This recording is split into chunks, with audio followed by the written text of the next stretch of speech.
Hard hat's all about showing up to play hard, doing what it takes to win. If you want to cement legacy, win another. He's your third center. You don't want to pump him up too much, but it's hard not to. This is maybe the most I've ever agreed with you.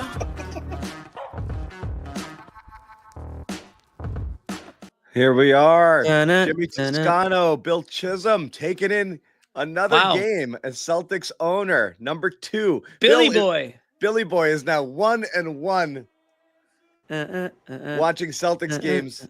Yeah.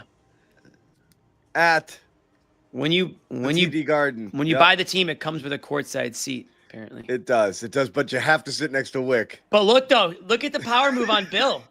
Look at the power move on Bill. Can we go back to that for a second? What? Looked like he was kind of boxing. He's spreading his legs a little wider than last time. Like, did you see Wick? Yeah. Wick was barely. Yeah. Wick barely had a seat. Yeah. There. Owner gets this much leg room. Governor gets this much. All right. Let's get this right. Yeah. That's a power move by Bill. I got to say, tip my cap to it. I like it, Billy Boy. You kind of just sort of stake your claim to everything. Yeah. You know? Joe, you guys were obviously able to have a big offensive night against them last week as well. Was their defensive approach any different tonight, and how were you guys able to get to Joe? Yeah, I mean, I went to a different starting lineup there. Went to more switching, and I thought our guys did a good job of just kind of handling their physicality. I thought, JB set the tone and with his physicality driving to the basket, and then I thought our off-ball work was really good with whether it was KP, Al, D. White, JT, and Drew and those guys, and so we're just able to play against the game plan was different this game, but we were able to execute against it. You guys are so good at explaining the mismatches and kind of doing that over and over and over again. When you have a good mismatch that you're kind of taking advantage of out there, and maybe it leaves other guys out of the mix offensively, is there a balance between kind of exploiting that over and over again and, maybe getting the ball to some other guys in the flow of the offense? Did that happen today? Derek and Drew kind of had like 3 attempts early. Chris Stapps, Jaylen, Jayson kind of getting the mismatch more often early. What's kind of that balance like?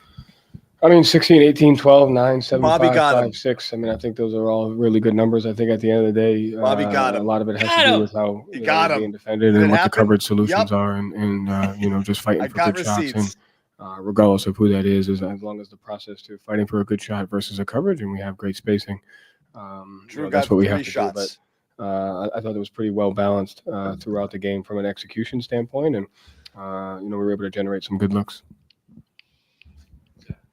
Was it a good chance to give the full rotation a chance to play together in a game before the postseason? I think it was the first time since late February where you had everybody available for a game. Yes. Did you ask me something? I said, was it good to have? Yeah. I mean, it was good. You'd ask a yes or no question. He knew exactly. More importantly, what it's just making sure we get reps. So we were able to do some stuff at shoot around today. Obviously you want to get some reps of those guys as long as we maintain our health, which I think we did. And I thought they were able to, just kind of execute and communicate with each other on both ends of the floor. So, KP only at 23 because, obviously got the stitches, but tried to get them, higher in minutes and reps together. And I thought they did a good job of it. Jaylen is obviously figuring things out with the knee issue. What have you seen from him in just trying to adjust his game however he needs to adjust it? And what is the responsibility from a coaching perspective to kind of help him along that, like a play calling or anything like that? Is there a responsibility that you have in this? Oh, absolutely. Yeah. Responsibility to make the game easy for him, regardless of what the situation is. It's always to make it easier. But to me, it's more about just trust. There's no one that understands his body. There's no one that prepares mentally, physically the way that he does. And he's constantly taking in information on, the environment and what he needs to do. So I think he's doing a great job. He's doing a really good job of handling it. He's doing a good job of managing it. He's doing a good job, whether it's in the weight room or the training room.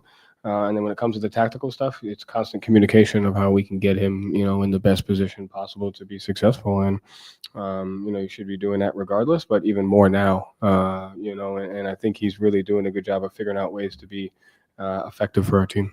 Is there like any kind of watching, if he lands funny, or is there a wince or something like that where you maybe ask him, like, do you need a couple of minutes now, and you adjust the substitution pattern and he has a little bit more say over, I need to come out, I can come back in now? Is there anything like that happening? It's constant communication. There's no one way. It's just communicating. and trusting, how he feels and what he's doing. But to me, it's the way he prepares himself.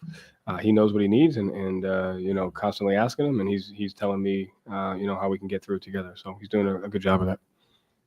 Joe, you guys broke the NBA single season 3-point record tonight. Just what does that accomplishment mean?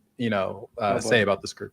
It says that we fight for a good shot, regardless of what it is. Less than half of those attempts were from three tonight because of the way they were defending us, and we were able to fight for good looks versus the coverage. And that's the most important thing, is continuing to understand how we're being defended. How can we generate 2-on-1s? How can we create the best shot possible? So it's a credit to the guys for continuing to make the right reads and find their coverage solutions. Peyton hit the shot. Just what are your thoughts on his 3-point shooting this year in general? Which one was it? It was one of the ones in the middle of the second quarter. Okay. 3-point shooting is great, but to me, it's the other stuff. You take on the challenge tonight of guarding both Beal and Booker. His ability to move without the basketball, had timely offensive rebounds, and you see some of his dribble penetration. So just his play is really important for us to be as good as we need to be, and he's continuing to do that. Joe, you mentioned Jaylen's physicality. He's really good at slowing down the game, finding his spots, whether it's in a mismatch or just getting downhill. What about his game and his progression allows him to sort of Jaylen slow Brown's down good at the slowing down the to game? find his spot? I think it's just the guys having an understanding of each other. Each guy has a different set of strengths. We we spend a lot of time on communicating to each other what the strengths of each guy is, and I think we lean into the fact that when he has the ball in certain situations, we need to give him driving lanes and space to be able to attack. And so it's just the guys having an understanding of how they can impact each other. Joe, KP had that bloody nose, and I don't know if you saw when he came out, he was pumping up the crowd. He kind of had his WrestleMania moment that he always looks forward to. How he's been back and he's been healthy for a while now. How do you see his physicality and his embracing of those kind of big contact moments? Yeah, it's important. He had the block tonight also, and on his own basket, being physical there. And again, he was the spearhead, of attacking their switching and getting deep post catches and getting to the free throw line and fighting for space and fighting for those deep paint touches there. So I think he's embraced that really on both ends of the floor. And tonight he really showed that on the offense of the floor, and then what he did defensively, meeting guys at the rim. It's important that we do that, and I'm grateful that he plays with that physicality. Joe, what can you guys get out of the last 5 games? I know, there's something you'll find something. What constructive can you do besides keeping guys healthy and fresh and all that over the last week? We went the second half without a 25-point quarter. We had 3 live ball turnovers. We got 3 for 2s, but we missed, good shots on the back end of the 2 for 1 on that. I thought the middle of the beginning of the fourth quarter, we were a little stagnant. So, there's always stuff that we need to continue to get better at and push ourselves and hold ourselves to a standard. Is the game plan against a guy like Booker is kind of let him get the 2s?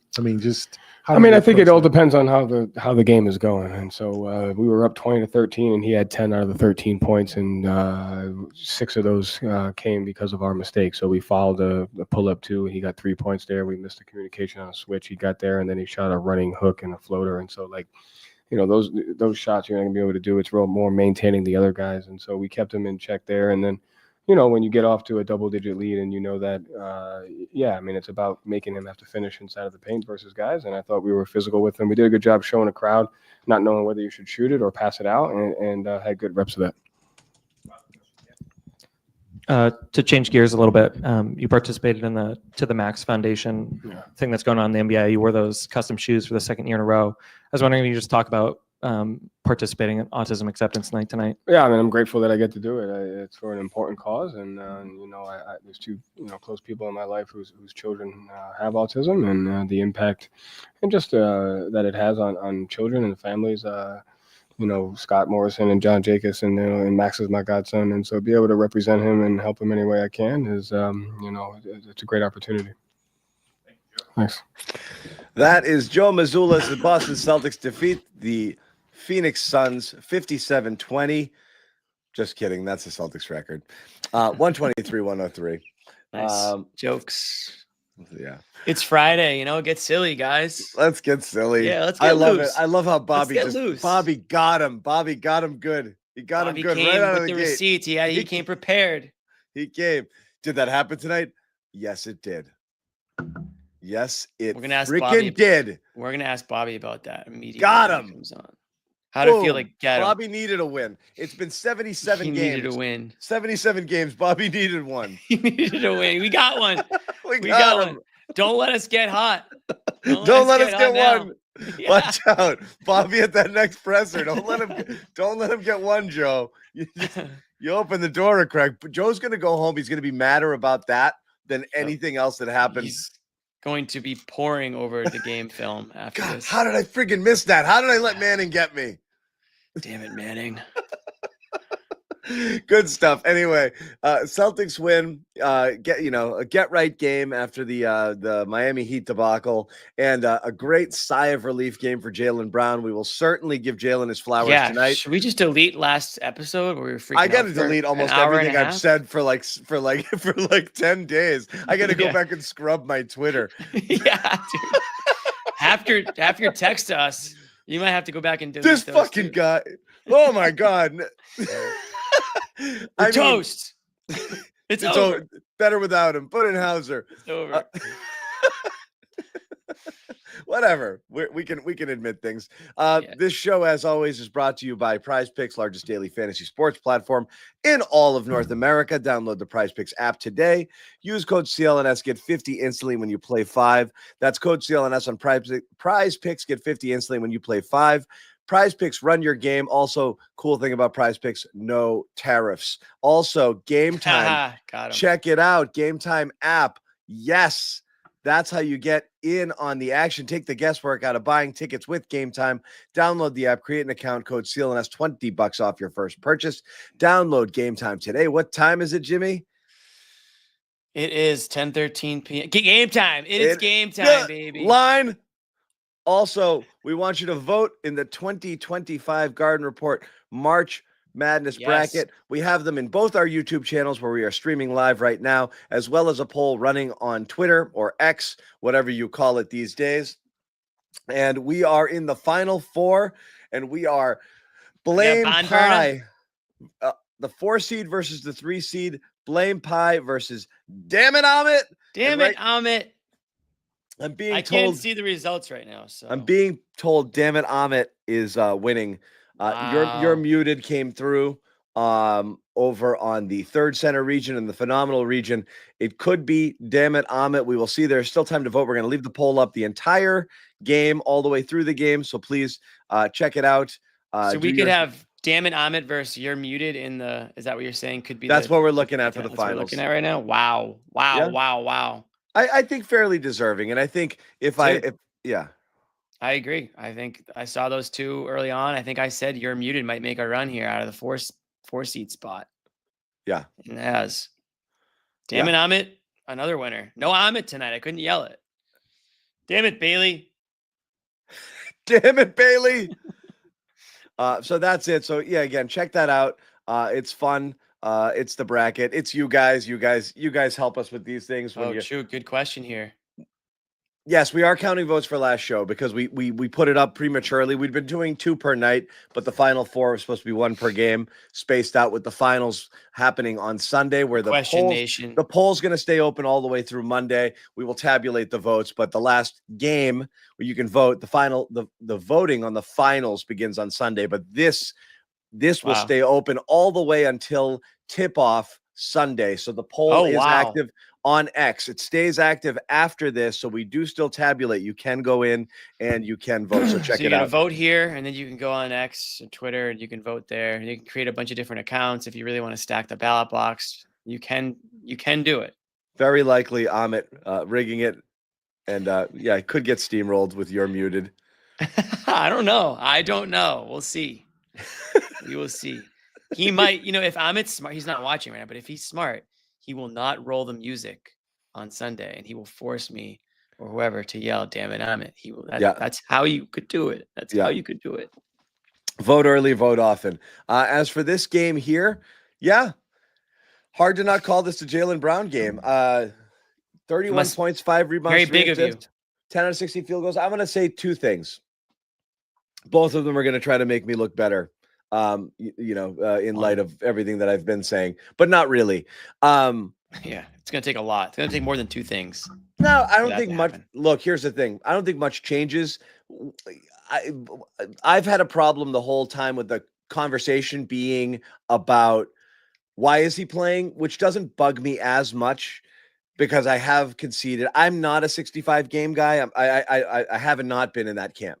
What does that mean? You're not a 65 I'm not a guy? guy. I'm not of the belief that he's chasing the 65, though I believe Got it. he probably wants it, but I don't believe that's the only driving force. I'm in the camp that it can't get worse. They know that. So he's learning to play with it, figuring out what he can do. And that's fine when you have games like this or games like the last game he had against Phoenix. When you see him laboring, it seems less fine. And you're like, oh, Jesus, dude, just rest. Why are you putting yourself through this? When you see him grimacing, wincing. When he started this game, I thought he looked awful for about 6, 7, 8 minutes. Like the first stint, I didn't like it at all. He got a couple of buckets, but I was like, oh man, I was like, yeah, he didn't look asking me. He didn't look good to me. And I was like, oh no, we're in for another one. And then it just kind of kept coming. I think that weird, crazy 3 that he hit, that was wild. That was on a strange sequence because 2 straight sequences, he turned it over the second he tried to dribble, trying to get by somebody. And then again, fumbles the ball, gets all the way out there, looks almost pissed at him, like he knows it's not going well at all. He barely chased it back and heaved it, and then it goes in. It was almost like a light went off there. He was definitely better, but I'm going to give props to Corrales in the press room and Bobby as well for kind of staying with it a little bit. Corrales is still poking at it. Like, so what are you guys doing behind the scenes? Like, what are you keeping an eye? Like, he definitely doesn't look right, but he's able to do some stuff. But are you like worried that like something's going to happen? He's going to like tweak it. Late in the game, they said like he landed funny and he started wincing, and like all of that stuff gives you pause. And you're like, okay, I don't love that. But again, I've really settled in on the camp where I think, Jimmy, that he's just going to have to deal with it all the way throughout. It really comes down to like, what's he going to be with it? Is he going to be able to be effective like he was tonight? Or is he going to struggle, have a tough time finding a shot, and not be able to impact the game? I'm going to guess most people, 9 out of 10 people, will take what they saw tonight and think that that's enough. That's enough. If you get this through the playoffs, I think most people would be happy. But I'm Are you kidding me? 31 on 10 of 16? I know, but I just don't want a box score watch because people call us lazy when we do it to point out a bad game, And so, like, I just don't think it's right to necessarily look at it and think it was a great game. I think it was effective, but he felt to me like he was still, like, feeling it out, feeling out what he could do when he could do it. But still, a lot of good things happen there. I mean, they're playing a Phoenix team that does not know how to or care to play defense. So that's one thing that you have to state. So I think maybe Jaylen Brown knew going into this one it wasn't going to be like the most physically challenging one, and he could probably go out there and play. The thing I'll say about like your point, John, and like, well, maybe they just know it's not going to get worse, so you might as well learn how to play with it.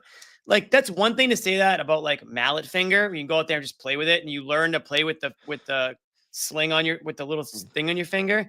It's another thing if you have like knee pain, or if like the constant pounding of the hardwood is going to cause something to swell or force you to ice it more, or get a lot of work done after the game or on the off days. Like, so I don't really know how playing through it or playing on it can't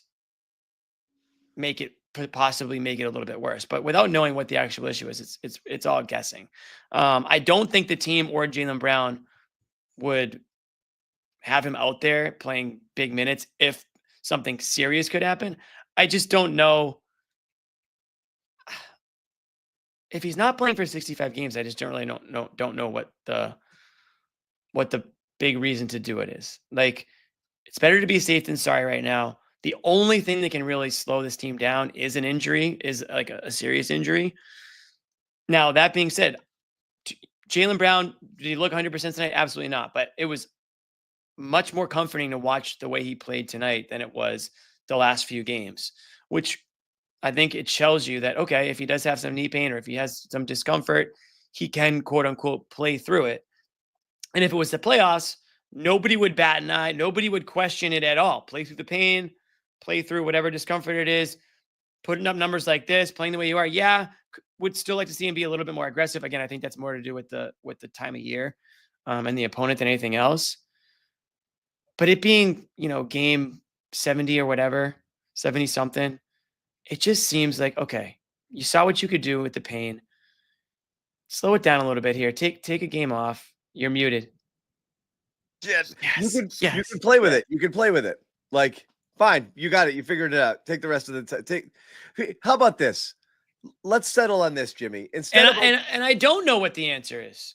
Somebody's saying I'm talking out of both sides of my mouth. But you're right, because I don't know. Instead of us playing doctor, which everybody hates, and instead of us, the thing that bothers me with the Jaylen dialogue online is like people like, obviously he knows his body and the doctors know. Like, shut up. That conversation bores me. Let's settle on this. Let's play doctor. Actually. Yeah, let's settle on this. Isn't rest better for being rested? Exactly. That's what I mean. It's not a finger. It's not a finger. But like, it's not even like rest is going to make the injury better. Like, okay, let's pretend that isn't the case because we don't know and that they know and what they're doing is okay. Rest is good just because rest is good. Like, fresh legs are good because fresh legs are good. Like, I don't want to see Tatum play more. Like, I don't want to see anything. And they did that last year. Last year was a whole lot of stay ready crew down the stretch. So like, it actually doesn't make sense.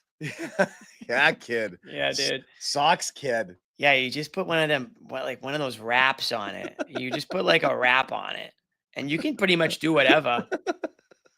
Yeah, he still went to work. Yeah, but they're meaningless. Last year, I'm gonna go back and look exactly what it was, but they definitely. I mean, they were in cruise control for how long? 2 months. I mean, they won by they were up pretty comfortably tonight for most of this game. And right? Tatum's still playing with 2 minutes left. It says, I know it's just like, and you didn't get who is it? Shireman didn't play until the very end. Like, you didn't really get minutes from guys that maybe you could have seen. I get why these guys want to play, but this might be the last one, Jimmy. I'm not kidding. I'm thinking it might be. Like this. I mean, what are you gonna do on Sunday against the Wizards? This is gonna be a 5 guys resting game. Yeah, I would keep an eye on game time. Tickets may plummet. You might be able to get this game for $20. You got a back-to-back New York, Orlando. Half the team's not playing in one of those games, and then you're closing Charlotte. No one's playing there. So again, if you start, I'll put it this way: I've never been on the Jaylen 65 train, but all of a sudden, if you force that into those final 2 Charlotte games and Jaylen's out there, that's something weird, Like that then it becomes weird. Last 2 games. Let me ask you this, John. Last 2 games last year, the leading scorer was Pritchard in both of them with 31 and 38. Brissett led in rebounds one night with 11. Like, they fully banged it out. Like, they were done. So they should be done here. We're there. We've made it. Like, let's stop here. I do want to say something. I want to play devil's advocate a little bit here. Okay. This is probably I think this is completely against Bobby's take. The NBA put these parameters up for these awards in order to curb or stop, teams sitting players and teams resting guys and, taking games off. They did this because they wanted players to play. And so I think it's kind of hypocritical for us to then say, well, he's only doing it to get to the number. Where we used to criticize players because they weren't playing and because fans paid good money and they go to 1 game a year and they want to go see their favorite players play, and the guys didn't play because they wanted to rest for the playoffs. So now they are playing, and here we are, or here Bobby is, or whoever, saying, oh, he's only playing so we can get to 65 games. Well, you know what? Maybe Jaylen Brown deserves to get to 65 games. If he's good enough to get 3rd team All-NBA, then why shouldn't he keep playing to get to 65 games? Again, I'm not saying play if you're hurt, but he scored 31 points tonight of 10 and 16 from the field. I know he didn't do it maybe the way you want him to do it, but clearly he's healthy enough to play basketball. So if he wants to go out there and get to his 65th game so he can qualify for the awards, I have no problem with that. I feel like the same people would bitch and moan if all these guys sat for half the year and didn't qualify for the awards anyways because they wanted to get rest. So because he didn't get rest earlier this year, he's going to get punished for getting rest now. I don't know. I just feel like these guys can't do anything right. It doesn't matter what they do. You're going to criticize one way or the other. If Jaylen Brown is healthy enough to play and go out there and score 31, I don't really have a big issue with him playing. Do I want to see him play 35, 40 minutes? No, that's stupid. But I don't want to make him sit and not hit his 65 games if that's something that's important to him. You want these guys to be happy. You want them to feel good going into the playoffs. And if that's going to give him a little bit of mojo, winning in the award, if that means something to him, then it can only help the Celtics if he can win that award or make that team going with a little bit more mojo, confidence into the playoffs, whatever, fine by me. I'm not going to fault the guy for going out there and trying to play well so that he can make an NBA team. Good rant. That was good. That was like your Herb Brooks speech there. You fired up a lot of people in the chat. I'm not going to lie. Good. A lot of people in the chat. All the people that say I'm a hater, clip that. Bailey, clip that. Amit, clip that. And play that every single time people want to call me a hater. Because I'm not hating. I'm just telling it like I see it. I'll be right here. Right here. Clip it. This. Boom. So I will say I'm not one of those guys. I'm pro load management. I don't give a crap when players rest. And I've been on the show saying this a lot. So I'm much more in favor of selective rest. I want Tatum to play 68 games a year, not 74. But they don't have to sit the next 6 games, John. That's stupid. Judah wasn't paying attention. Say it one more time, Jimmy. Start at the beginning. Judah, there's a little rewind button. I blacked out. I don't even know what I said. What happened? Where am I? What day is it? That was I get it in theory. I think that's more throughout the year when people don't want to see it. People hate the selective resting through the year without any proven benefit of whether load management is a thing or not. It's those like back-to-back sitting 4 people and just like, I'll just take the L tonight. Those are the things that drive the league crazy. But they've made him go 65 games here. There's no team. But here's the thing. Jaylen Brown missed those other games. This is where it's stupid. Jaylen Brown missed the games legitimately injured. He wasn't load managed. He missed games with legitimate injuries. Right. And that's why he's teetering on the brink of 65. The load management thing is supposed to be to stop people from just literally sitting out 17 games just because they feel like it. Like if you have been injured some, and I also think they should factor in some rest, particularly for banged up players down the stretch when your seating has been locked in. Again, they're in the same position they were in last year, Jimmy. They're locked in. I don't even care about this current injury. Just start resting people for the love of God, not just for fresh legs. Like, okay, KP took one here and got stitches. If he takes it here and he blows up his face and he's got it, or in the orbital bone, and I'm saying you're just, it's okay to duck. It's basketball. Things can happen at any time, but it's also okay to duck a punch or two. That's all. It's not the end of the world. Sure, but you can't put guys you can't put the entire starting lineup in bubble wrap for the next 3 weeks. Not for the next 3 weeks, but again, the games they play, I would be again playing them for the first half regular rotation and second half all bench. You get out, you get in rhythm. I'm okay with that. You prepare the way you normally prepare. I would go exhibition rules. Some games you just sit, and the games you play, you just play first half, and then it's friggin' Maine Celtics the rest of the way. Like that's what I would do. Just limit it. I don't see any reason to go there, and especially with Brown. But yes, that's how I play it. Like you got to be smart. I mean, there has to be a balance, right? If the guys want to play, you let them play, but you let them know, hey, listen, we're gonna let you play, but you've got 20 minutes tonight. I'm pro load management. I'm fine with it. Yes, I always have been. Like, and did Tatum need to play 34 minutes tonight? Probably not. You know, like he just probably didn't need to play that many minutes. That's where we can agree on is these guys can definitely play less minutes down the stretch for sure. I'm fine with them playing though. I don't want. I want them to go into the playoffs having, continuously played basketball together, because there's a lull. There's the play-in game. There's the lull between the regular season and the playoffs. All of a sudden, it's been a week since you guys have played basketball. This team comes out flat at home to begin with, John. I don't want to see them go down in a hole. I'm not worried about the first round. I know, but the rust versus rest thing, there's no empirical evidence to suggest one is better than the other. You have just as many examples of a team that coasted late or a team that played hard late that performed poorly in the playoffs. So I just don't think anything exists there. To me, it's just simply duck a punch, reduce the risk of like something stupid like a broken face or a rolled ankle, and then just give guys some fresh legs and call it a day. And also sneak in some minutes for guys you may end up having to rely on who haven't been playing that much. Keep those guys fresh and sharp. They need more reps than the starters. Jayson Tatum does not need to be playing a lot. But again, nobody cares as long as they make it through unscathed. There's only a few games left here, but yes, I would absolutely dial it back because I think it makes sense to. But whatever. What do we know? We're not doctors. We're going to talk a little bit more about Brown for sure. We're going to hear from Brown and Tatum, I believe, at the podium. We're going to get Bobby and Noah jumping on the show because that's what they do. But we're also going to get a little bit of love from our sponsor, our pals over at Prize Picks, who we love. We love Prize Picks. And again, best place to get real money sports action. 10 million members, billions of dollars in awarded prizes, in awarded winnings, I should say.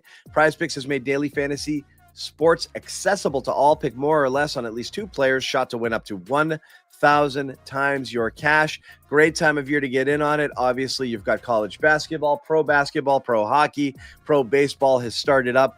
All of those things are happening at once. And again, you don't have to just stick to one sport. You can cross sports with your athletes as long as, that we said, you pick 2 or more or less on any stats that are available there. Super fun, super easy to use. And you see the offer on the screen, of course. Download that app today. Use code CLNS. Get 50 instantly after you play your first $5 lineup. Once again, download the app today. Use code CLNS. Get 50 instantly in your account after you play your first $5 lineup. What time is it? Game time. We got baseball. I'm just kidding. It's run your game all season long. Baseball's great. I said baseball. Right. I said it. I said it. Right.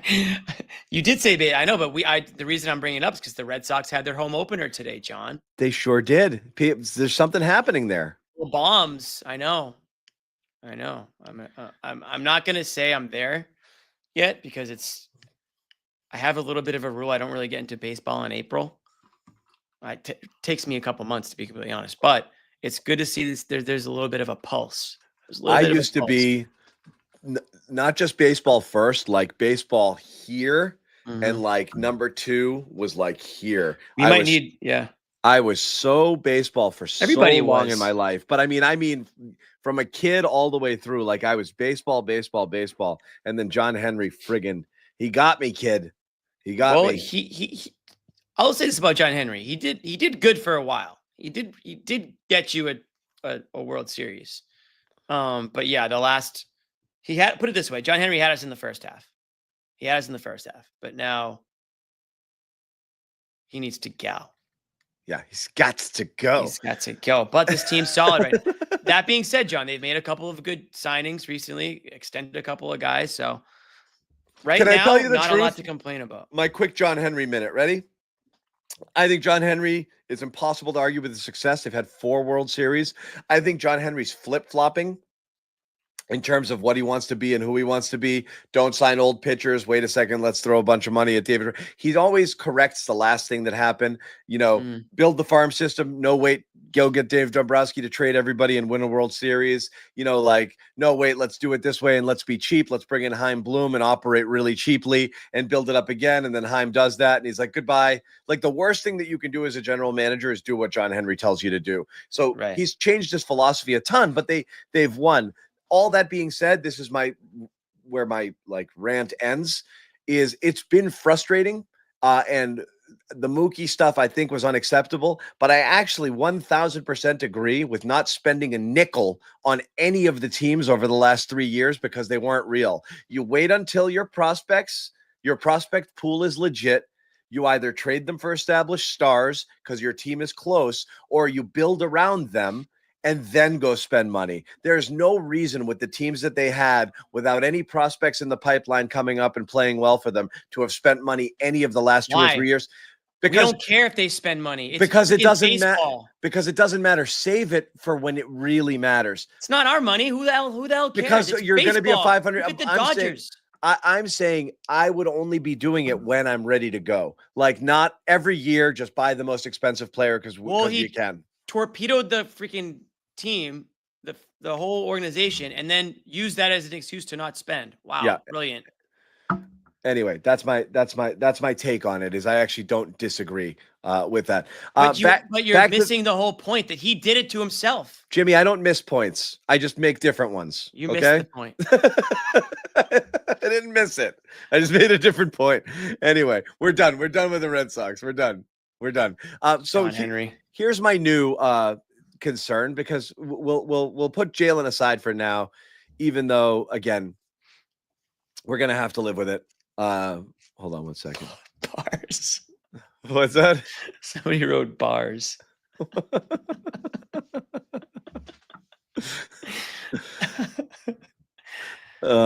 Here's my just listen. I'll tell you. Here's my new thing. I'm moving off of Brown, even though I'm still dubious and I'm still concerned, and I still think it's the one thing that could potentially tank the playoffs if that thing lingers and nags and he's feeling pain and this and that. So we'll see. But we'll put it to rest today because we feel good about Jaylen's game today. Actually, my one last Jaylen thought. Can I talk myself into this? Maybe. What's the biggest knock we have on Jaylen in general? Like full speed Jaylen or like fully healthy Jaylen? Consistency on defense? Yeah, for sure. That's one. For me, it's also just a little too out of control, right? Yeah, well, that's why somebody said when he slows it down. I'm like, what?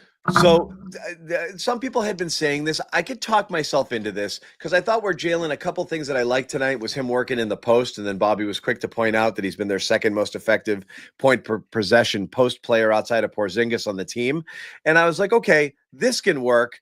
Getting Jaylen somewhere where he can go to work there and use more of his muscle, like his frame and his physicality, just backing people down versus just the explosive stuff right now, which doesn't appear to be there. And again, he had one good move on a hesitation where he crossed, I forget the defender over and got to the rim and made a nice little finger roll. But most of the other stuff was playing through contact. So he wasn't flying by people like Jaylen Brown is wont to do, but he did use his like physicality to be able to get, stuff around the basket and a nice post up there. And is it possible? Is it possible that slowing him down and having him play more deliberately because he has to play more deliberately is a positive thing? I don't know, but I'm willing to think. Wow, that is a spin. I'm entertaining it as a possibility. I need Jay King in his backwards hat to sit though, because I think he's in our shot. Okay. Nope, still there. Yeah, but that's okay because it hasn't started yet. Yeah, but I can't see it. Oh, I see. Yeah. I can't see it. So you won't be there though. So that's it. That's my take. I'll leave it open there. I don't know what the chat thinks there. Some people had tweeted that. So real quick, your take is that it's not a take. I'm throwing it out there because if he realizes, I just said that's my take. I'm saying I'm willing to entertain the possibility that could be an unintended benefit of the injury here. Like maybe that happens because look, I think his handle has been really all over the place in the second half of the year, like, regression sort of thing. And I don't know if he's trying to speed himself up because he doesn't feel like he's got the natural foot speed to just literally put his head down and go. And he's trying to get fancy with it and it just hasn't been working. So maybe now he's like, I'm going to do less of that and more of the other stuff that's a little bit more under control. And maybe that is a benefit. Maybe that helps. Maybe he's not trying to do too much. Maybe he stops thinking like, okay, my turn, give me the ball. I'm going to do my thing. Maybe.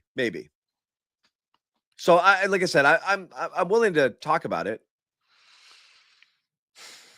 I don't hate the take, or I don't hate the idea, I'll call it, that it's forcing him to play differently, right?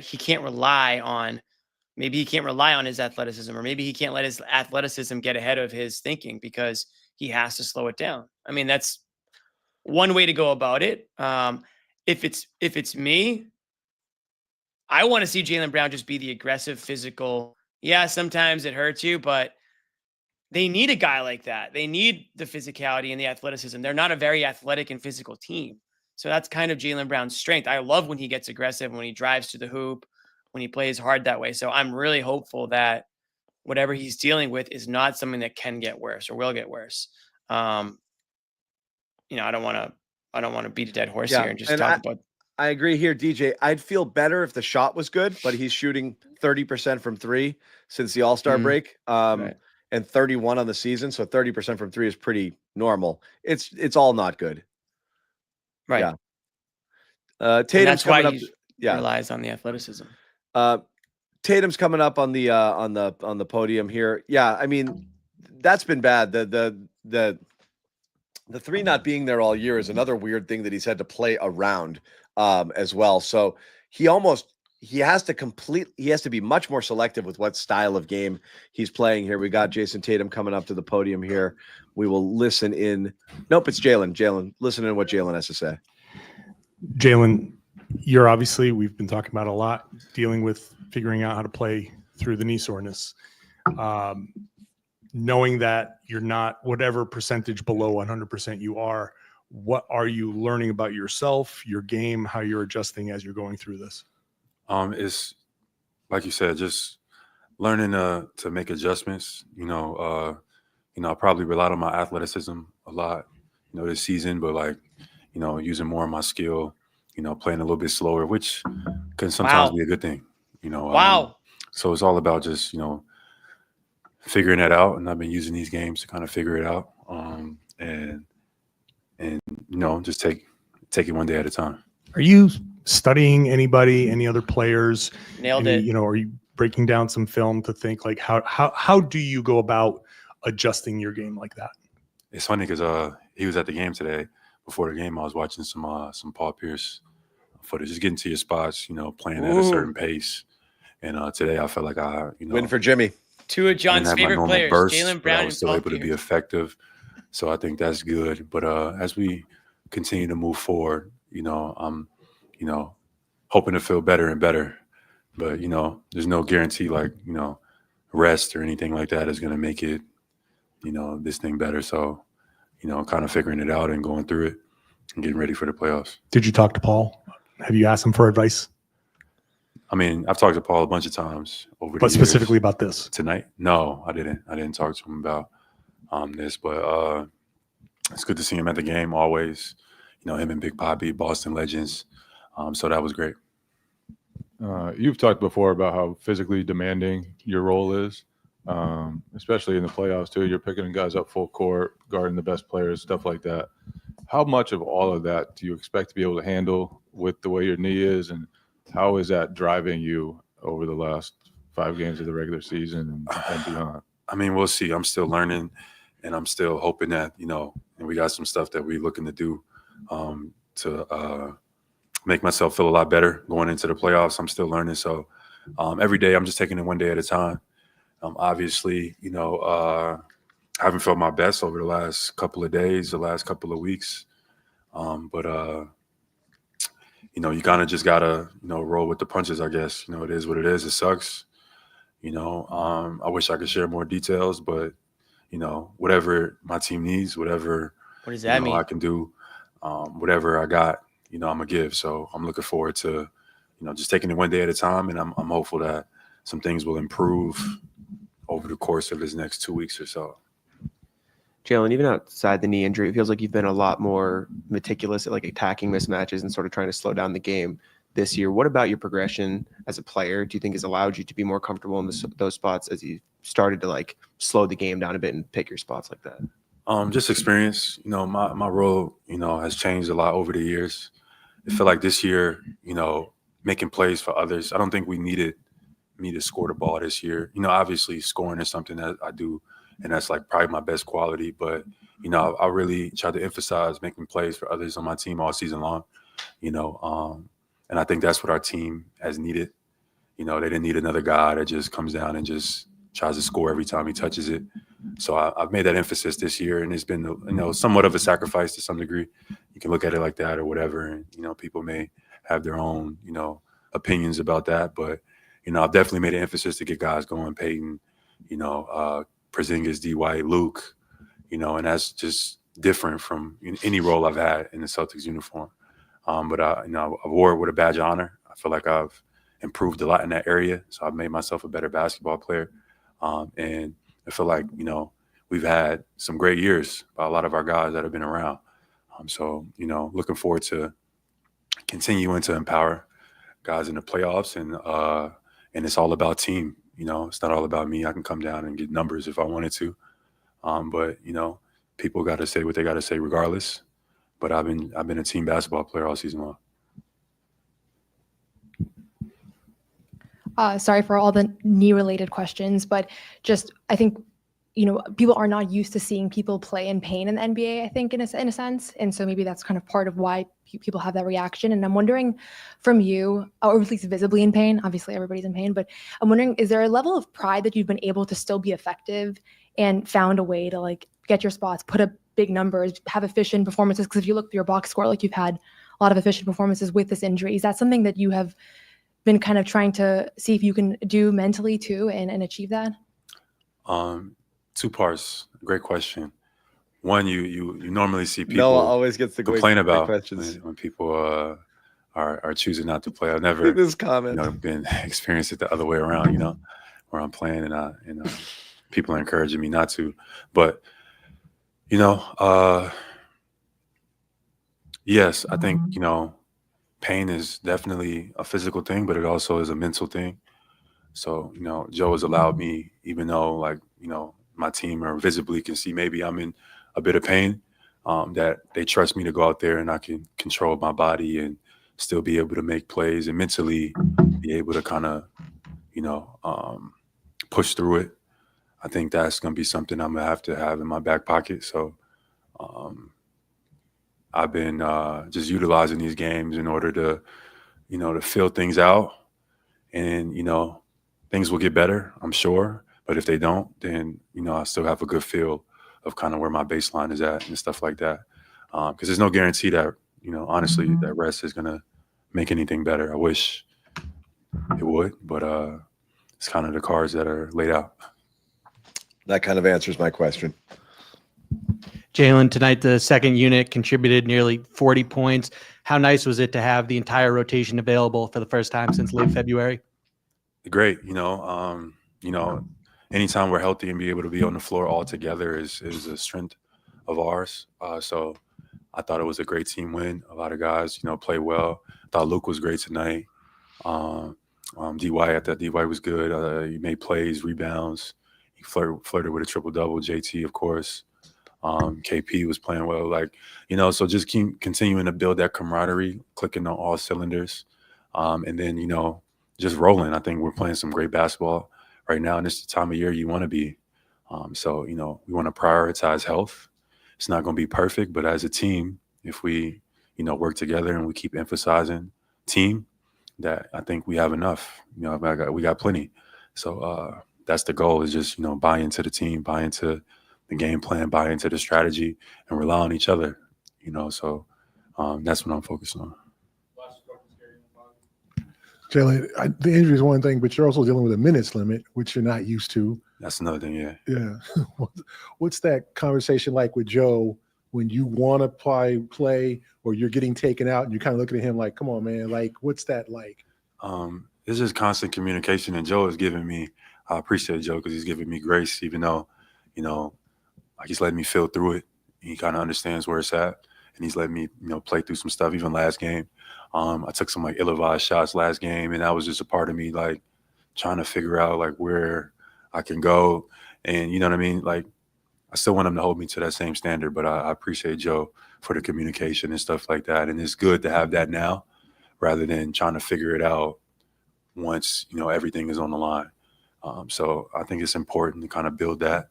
And I think that's what we have, that communication. So, you know, if things are, you know, whatever, then we got some information to pull from during these games. Do you know how long that minutes limit might last here going forward? I do not. I don't know. But whatever it is, I'm willing to adjust, and whatever it is to help the team. And I bank on being, by the playoffs. We got some stuff lined up. I bank on being even better than I feel now. So we'll see as time goes. But whatever it calls, I'm open to. And what have you learned through this process? You said you've learned a lot. I think you said it was your first knee injury too, significant. The balance between rest and playing through it and all that. What have I learned? I learned that I have a lot of skill. My skill level is high. As you've seen tonight, like no dunks, no transition points, like what I'm used to doing. I was probably leading the league in transition points over, this season, or top 5 at least. I didn't think I had probably no transition points tonight, and I could still affect the scoring game in multiple ways. And I haven't always displayed that, and this year I haven't displayed it as much because, I'm athletic. I get to the paint, I draw 2, make the defense collapse, and we got shooters all around. But, I can hit shots, I can shoot the ball, I can get to my spots, I can score different ways, and stuff like that. So just emphasizing that. And I think that could be like a good thing, like reminding myself that, like, not only are you athletic, but you got, a high skill level as well. So utilize that. That's Jaylen Brown there, finishing up what I thought was honestly a really excellent press conference, just in terms of things that we want to know, and just going through some of the highlights of this. And I think this answers pretty much all of our questions. Like, Jimmy, you are muted, my friend. Damn. God, jeez. This 1-1. It's 1-1. We both got it muted. Tie game. I was gonna say this, what I was saying real quick, and you can go on, but it feels like they just answered. It feels like they watched our show and then did the press conference. Every question there, and that was amazing. So that was an awesome press conference, and so many little nuggets there. Again, some of the stuff he'd hit on last game, which was that the reality is this is what it is, and we're going to you have to just learn to live with it. Chances are he's hoping it gets better, but he doesn't know if it will, was another thing that he said. He recognizes that he's sapped a little bit of his athleticism, and he has to play different.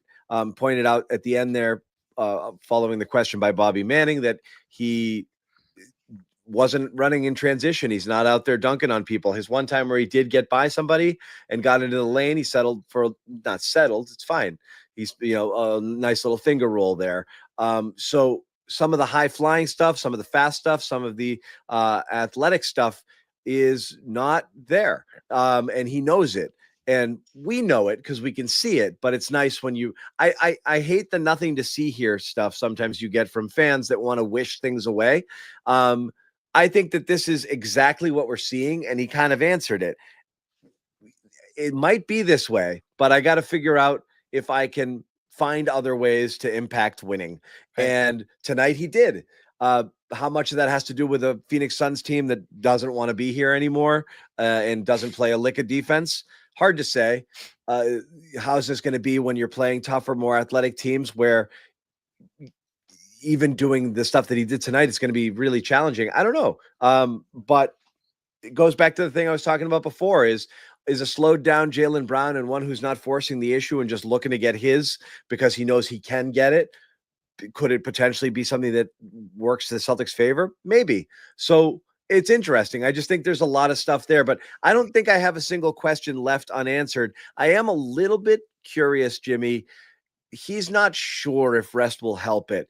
Right. That's what I'm not clear on. Like, I feel like someone should be able to tell you pretty clearly. Like, I think if you went to the doctor with something and they would say, it's best to stay off this for a couple of weeks and then start something light and then get back into it. I feel like that's pretty basic. It's weird to not have clear direction on whether rest is beneficial or not here.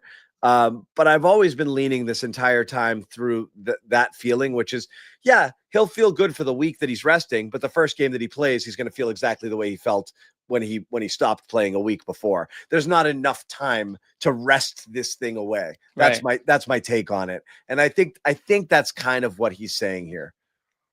Yeah, and I would agree. I think one of the concerns is if like any injury, if you favor the opposite side, are you going to potentially injure yourself because you're trying to protect what's already been hurt or what you're already feeling is pain? So maybe that's part of him playing right now, is to learn to play with the discomfort or the pain that he's got, so he doesn't have to favor, the opposite side and then potentially hurt himself that way. We don't know. I liked that he said what I said, which is like, typically fans get upset when you don't play, but now fans are getting upset when I do play. Mentioned that earlier. And yeah, it seems pretty clear that this is like the status. This is what's going to happen. This is just it. He's going to feel some discomfort. He did say he hopes in the next couple of weeks it gets better. Maybe, right. So I don't know how that happens, but right. I don't either. It is interesting, but I guess, to what we've been saying the whole time is, I guess this is where Jaylen Brown, like the last thing that he said that Bobby had asked him, and he responded, and some people might be like, well, that was kind of, an egotistical response, saying, well, I learned that I have a lot of, what did you learn about yourself? Bobby asked. He said, I learned that I have a lot of skill. Yeah. I like that. That doesn't bug me at all. I'm just saying, that I'm a good player. I can do more than that. I guess that's the prove it thing here, right? To people like me or others that think his game is mainly based on his athleticism and his raw ability to just kind of exert his will on people and to play fast and to play strong. Yeah, I think that's the best part of his game. I don't think all of the other stuff is that well refined. I think his passing has gotten better, but he's still not an elite playmaker or a passer. His shot has been flat all year, not good at all. And so that's been an issue, where it's not like, all right, I'm just going to sit back here and just knock down threes and sit in the corner. I'll be good. He can't really do that because he hasn't been doing that. Right. And, again, he's not, his handle is inconsistent. You want him out running in transition. You want him cooking mismatches by just taking them off the dribble and going to the basket. And without that, I don't know what he is. I'm curious to see it. Tonight was a good version of that. If he can keep doing that and finding ways to, if not reinvent himself, but to, impact winning in ways beyond what we normally see him doing, then I'll tip my hat and be like, you did it, Jaylen. I'm still a little dubious. So I guess that's what we're going to see. Not just now, but as the opponents get tougher and they advance and they go deeper in the playoffs, and the intensity is up and the defenses are ferocious. What can he do to impact winning on a regular, consistent basis if he's limited there? I don't know yet. So we'll see. We'll see. Again, that middy's falling, and that's fine. If he can still get to a spot, rise up as best he can and get that shot off, and it's going well, we can live with that. Yeah, we can. I think we've talked so much about Jaylen in this show. Nobody can ever say that we don't talk about Jaylen. It's the only thing going on. I know. I agree. I have another thing. But yeah, I'll wait till Bobby and Noah get settled. Bobby and Noah look like they're getting set up. And, we'll get a little. I got a thumbs up from Bobby. Porzingis talk, maybe. You mentioned it No, earlier. I got something else. We got a thumbs up. I got many thumbs up. Well, I was getting so much anxiety. Sorry. What? You getting anxiety? No, it was just your anxiety. I thought you were ready to go. It was just that you gave the thumbs up. I know, and then I got distracted. I'm sorry. No, okay. It's okay. Well, it was Amit's fault. Damn it, Amit. Damn it, Amit. Damn it, Amit. I will tell people before we get going here, and I'm being told damn it, Amit is starting to run away with it. Wow. If you have not yet voted in the Garden Report poll, please do. Blame Pie versus Damn It Amit going on right now. It's a 4 versus 3 matchup in the Garden Report Isms bracket. It's a Final Four matchup, and right now, as I'm being told, Blame Pie is getting beat up here. We'll see what happens. Good. Mm-hmm. Noah is not a fan of Blame Pie. I like how the results have been shaken out in recent days here. Yeah. There's some justice these past few days. Okay. There's justice. Anyway, you all sat in on it. You both asked Jaylen Brown questions. I thought that was one of the best press conferences of the year, but certainly in terms of every single question anyone wanted answered about Jaylen Brown, I think we're out. I think he did it. I think we're out of questions and we're out of guessing in terms of what's going on with Jaylen Brown right now. We just kind of recapped it all. He's limited. He knows he's limited. He knows he has to play differently.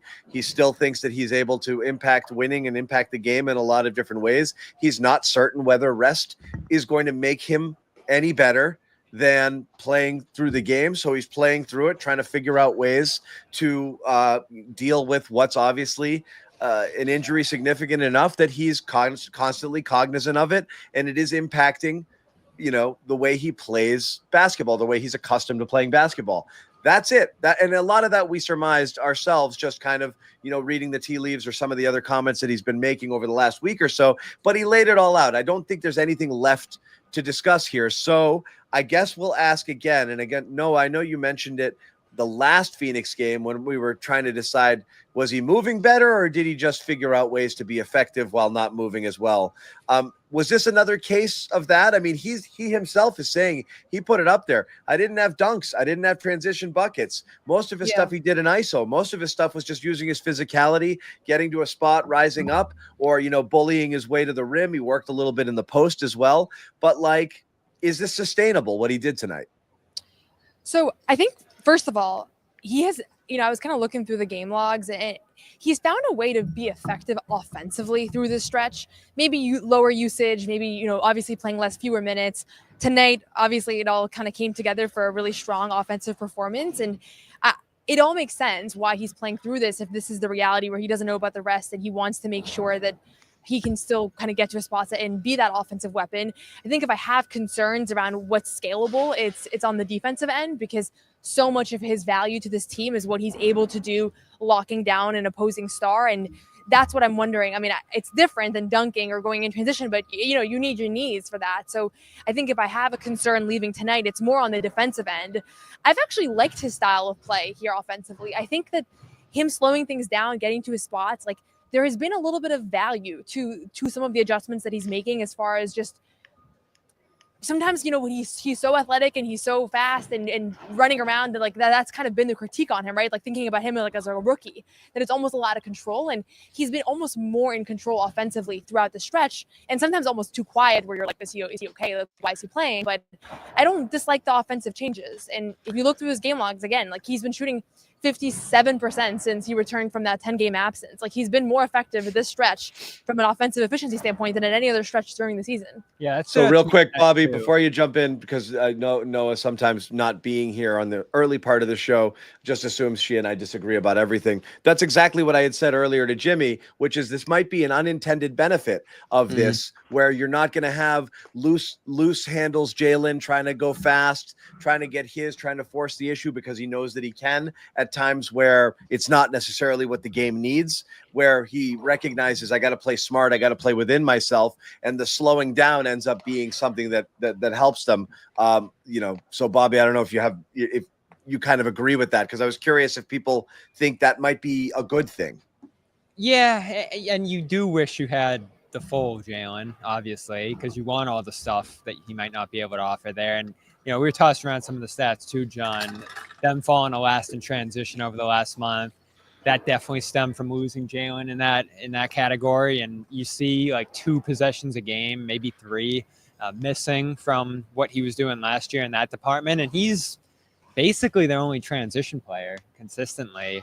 And so that is tough that you're not going to have that if this does continue into the playoffs. But the ability for him to play well through it just reached another level tonight. And he did it against Phoenix last time. Even like Noah mentioned, some of the games where he didn't play as well were more of a matter of him shooting 8-9 times rather than the normal amount he would. And he still, shot 6 for 9 or 4 for 8 or whatever it might have been in those games. So I think I'm pretty much where I was before. You're going to see some nights where he looks great. You're going to see some nights where he looks limited. I never saw him look super hobbled in this game. And maybe that is, to your point, him adjusting his style and playing in a way that's more sustainable here. And that's pretty remarkable if that is the case. And there were some really cool moments in this game from him, the heave, the over-the-shoulder pass, and he pretty much paced them. And for a guy who's looked so limited in certain spots here to do that, even against a team this awful, and we gotta factor that in here.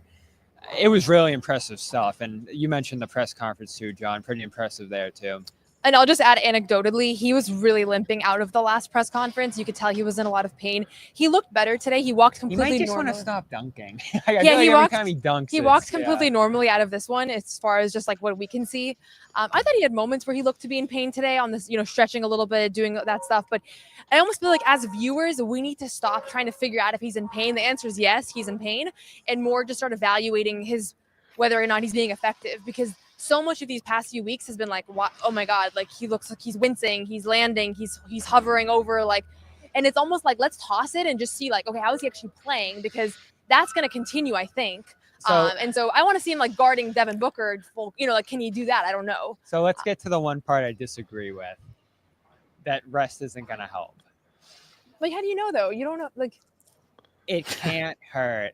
It can't. I would agree with that. We don't know if it'll help, but there's no way it can hurt. Like, that's mentally the whole thing. It could hurt though, because he just scored. But what if he points. bangs knees with someone again, and all of a sudden it's in a worse place for him being like, that's where it can't hurt, because if he's not in the game, he can't do that. It also can't hurt from the overcompensation.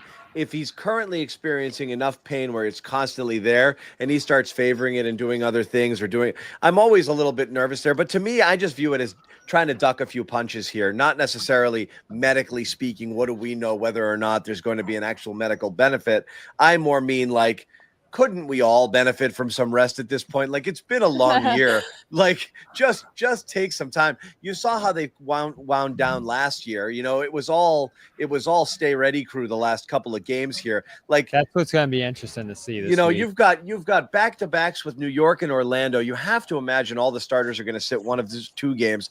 I felt tonight they didn't play any of the deep bench guys because they're going to play nobody against Washington on Sunday. That's what it felt like, because you didn't get Torrey Craig minutes, you didn't get Shireman minutes, anywhere earlier in the game like you've been getting. You had the full lineup in here. I have to imagine a whole bunch of people are going to sit there. It just makes sense. The back-to-backs on the road, the Tuesday, Wednesday, New York and Orlando, and then Charlotte, like, none of those games need anybody in them. Like, right. It wasn't a matter of injuries last year. None of the starters played the last two games. Like, you were at the point now where I would say missing 3 out of the next 5 is sensible for Brown. Or if they do play any of these games or any of the starters, it should be exhibition style where they just play the first half just to get into the rhythm of going out there and not being ice cold, get 15, 16 minutes in and then call it a day. That's how I would manage it if everybody was 100% healthy. You're dealing with people that are dealing with injuries. I can't see not taking advantage of having your seed having been locked in for so long. It just makes sense to take advantage of this opportunity. Yeah, and it stinks because we've disagreed on it, and we're going to see where it goes this week. But what is there, 4 left now? And he needs 3. There's 5 games left. 5, and he needs 4 for the All-NBA. Yeah. I don't begrudge him if he wants it, and obviously he said he isn't factoring that in here. Yeah. It's so tough because obviously, like you said, John, the most sensible thing to do would be rest the majority of those games. I don't know how we know that though. Like, not every. I'm not saying I know anything. I'm just saying it's. But tough the most if you sensible rest, thing so is resting. Like, it might not be the most sensible thing. Like, again, he's finding a way to be effective right now, and he might not have found that way if he just rested for the last 3 weeks of the season, goes into the playoffs, realizes that like he doesn't have his burst, he doesn't have his explosion. Now he's facing playoff. But he's got it now. He's got it now. Like, that's what I mean. It's like, we got it. He got it. He's had 2 effective games over the last 3 or 4. Like, since he's returned from an injury, I think he's kind of found a way to do the things that he's going to do. That's more like it. Is like, I agreed to a point, but at this point, I think you just want to clear the deck a little bit. But I agree, Noah. If he just didn't play until the playoffs, and then he went out there and he's hurting and trying to reinvent his game and not sure how he's going to play, I think that would be very difficult to do. So he did have to play some. And everyone's screaming, like, what is he in for tonight? I think you're right. I think he's searching. I think as soon as he knows he's got it, like, okay, I feel okay right now, he should, pull like, I'm good, Joe. I got it now. No, and I do like your point about the load management thing, like that usually guys get ripped for that, and now he's getting ripped for playing. I'm not gonna rip him. I'm not for even playing saying down the ripped. I stretch. just like what I was trying to articulate to him, and I kind of like stumbled over my words. But I think like there's been such a hysteria around his knee, and it's literally because we can tell he's in pain. Like that's why it is. It's not because we know that the knee injury is so bad, or it's like it's not that he's been playing so bad. It's because his pain is so visible. And it's like, when is the last time you've seen an NBA player be in visible pain like this? Like I can't remember ever. They never look like they're in pain, except for in the locker room afterwards. But like during the game, they always look fine. KP looked banged up tonight. Yeah, right. But I think that's part of like where this is coming from. We're not like trained as a society to like watch NBA players play. I think it's more that he's just crucial, and people are really scared that he's not going to be in position to help them in the playoffs if he's limited.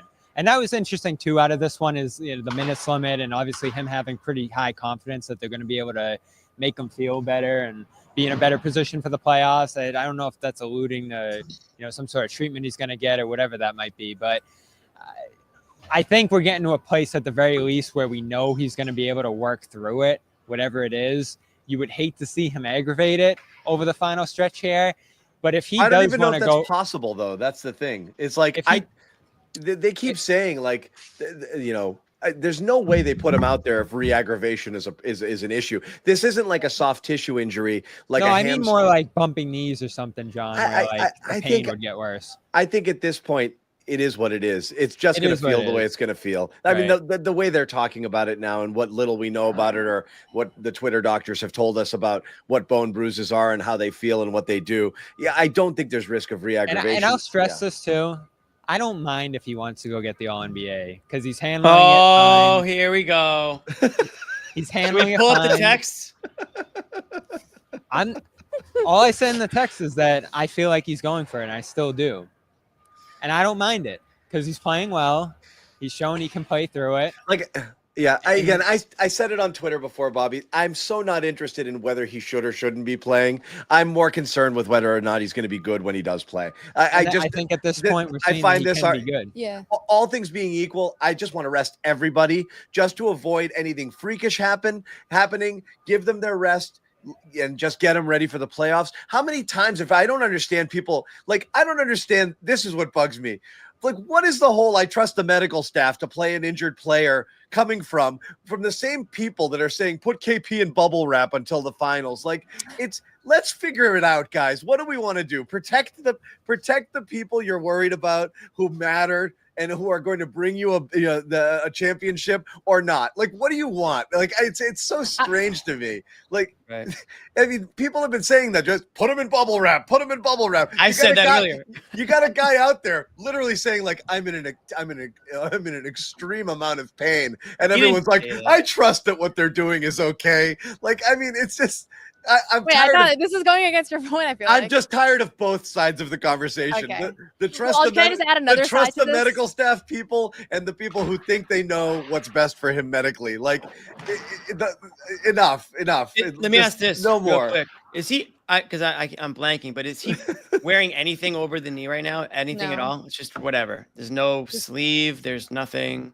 No, I don't think so. No. Yeah, so there's nothing that's even. The other thing I'll just add though is that this starting group, and I said this very tonight little too, yes. together. That's what I'm saying right now. Yeah.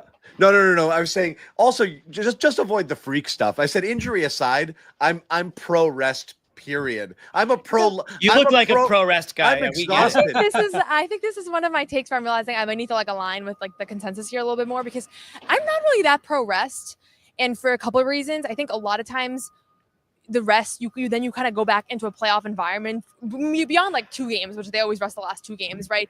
Like I think about Porzingis last year in the playoffs, right? They did everything they could all year to keep him healthy for the postseason. Every time he had a little knick-knack, it's like, oh, wrap him up. He's out for 3 weeks. He was like, I'm good to go, but they're being really conservative with me because it's the regular season.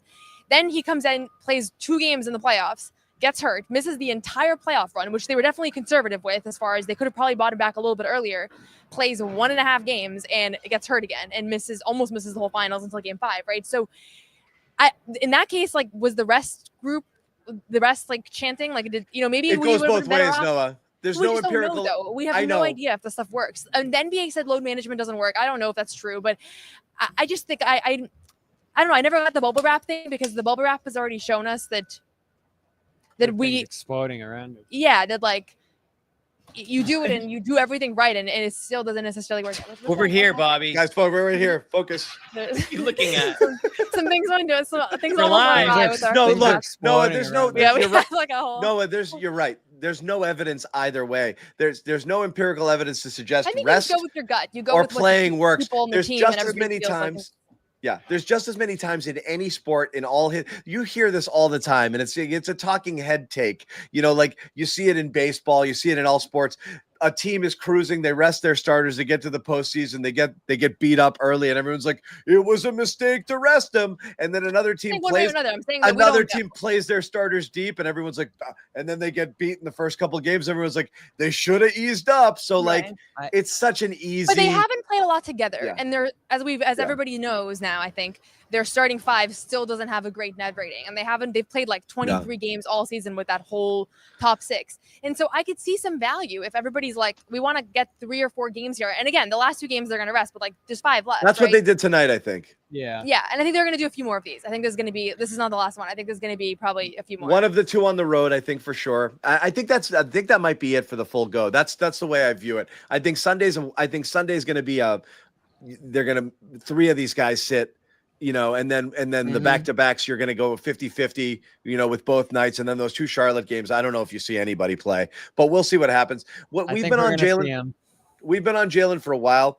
One of the things we want to talk about that, again, could be a potential issue because it's been a bit of an issue that we're kind of ignoring because everything else has been going so well, particularly with Jayson Tatum. And we talked about him playing the best all-around basketball of his life over the last month or so. But at the same time, we also have the three-point shot completely falling off a cliff again. And he's shooting 30.2% from the three-point line since the All-Star break right now, with another cold night right now. And this, for anybody who watched last year's playoffs, which is everybody, is probably giving people a little bit of PTSD. Seeing him shooting this way again, both he and Jaylen Brown are about 30% flat since the All-Star break from the three-point line, which is not great there because, again, it's tougher sailing in the playoffs. Getting by people is going to be more challenging. The defenses, they're going to be on it. If Brown is limited, Tatum's going to get even extra attention. And those shots have to be able to fall, particularly the open ones. And also, you just can't be forcing heat check threes just to see whether or not you've got it tonight. But we're back into a weird spot with Tatum where no matter what, he's going to finish with some of his worst shooting splits of his career this year in what's been a year where it looks like his game has taken a leap. But this whole Drew Hanlon going to the lab, shot reconstruction, shot is fixed, everyone was wrong, didn't end up working. The shot is not better. You could even argue it's been worse this year than it's been at any point in his career. How concerned are you right now that he's kind of hit this cool patch heading into the postseason after the type of postseason he had last year? I'm not enormously concerned because I think up to, let's say, early March, he was right up there with his most efficient seasons. And I was actually looking today or yesterday. Because everything has been great. Yeah, and I was just shocked looking today and yesterday at how far it has dropped over the last month. Then obviously I pulled up the numbers. It's like 30% since the start of March from 3. And I still go back to the shot selection, John, more than the form or whatever that might be. It just feels like he's taking more threes just to take threes. Feels like there's more settling. Through the 1 of 5 start in this game, I didn't love the threes he took at all. And then, he'll get into the mid-range area. And I think he started like 6 or 7 in this one from 2. And then around the basket, he's effective. So it's just that argument that we've been having forever because you'll see the peaks in the 3, but there really do seem to be more dips a lot of the time with him. I get why he takes a ton of threes, and it seems to go up every single year, the amount he takes, because it draws up the defense and frees other guys up and this and that. And you see it in the way he's playmaking this year, certainly. But you can count it every game, 2, 3, 4 shots where you're just like, you didn't need to take that. And it feels like that's gone up a little bit over the last month. And is that because these games have meant a little less? Is that because there's a fatigue factor here? I definitely thought he looked a little tired in this one. I can't wrap my head around it fully yet because I feel like this just hit me the last couple of days, just how far he's dipped. But he does have the worst 3-point percentage of his career right now this year. His effective field goal, I think, is down to like 5th in his career. He's dipped off a ton over this last month. So if people want to be concerned about it, I can't begrudge them, but I'm not there yet. I'll just say I've been checking these numbers all year. He's actually been near the bottom of his career from 3-point shooting almost the entire season, besides for like the first few games where he was really hot. And Jaylen has been at his worst shooting across almost everywhere the entire season. Yeah. And yet I still feel like the two of them showed that they were improved a lot as players in a lot of ways besides for the 3-point shooting. My thing remains with going into the postseason is that you can have like 2 guys in your top 6 in a slump and you'll be okay, but you can't have 5 out of the 6. And so everybody else is kind of hitting their stride right now. Drew's shooting the best that he's shot all season since the All-Star break. Al's shooting well. Sam's shooting well. Pritchard's shooting well. So my thinking is, if everybody else is fine and Tatum and Brown are struggling from 3, they'll be okay. But now your margin of error is a little bit slimmer. And it doesn't mean that what's holding right now is going to hold through the postseason. But I've always had this mindset through, like, it's going to go – they need a few people. That was the case last year, too. Brown and Tatum, percentage-wise, among the players who played the most, and that's of your first 8, they had the 2 lowest percentages even last year. And that's because you had so many people who shot, at or around career highs, where you had Holiday, White, Hauser, and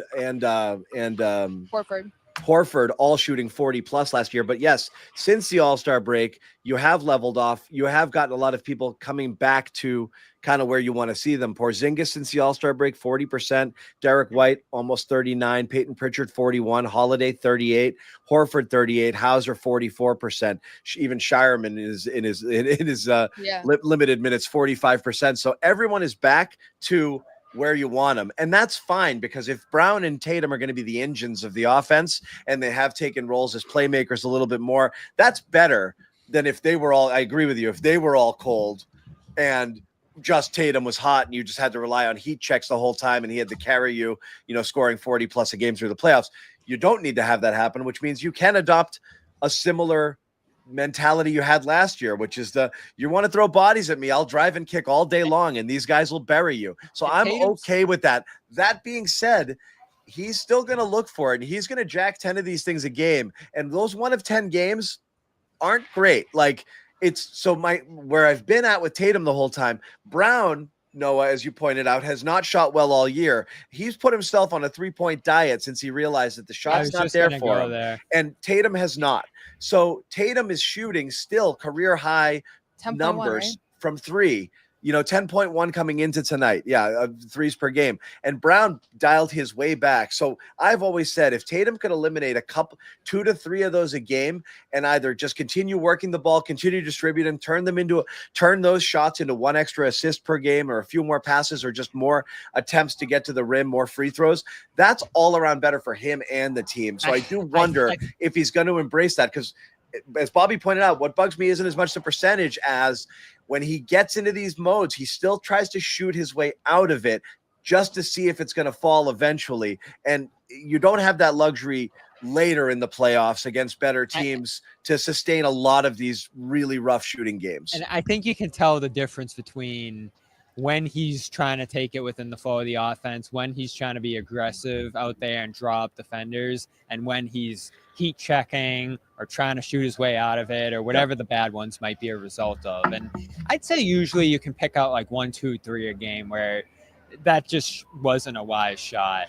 But the Brown point's a good one, because if Brown's reeling in his 3-point attempts, you really can't have Tatum do it to the same degree too. Just because, again, this team's 3-point volume is what makes it great.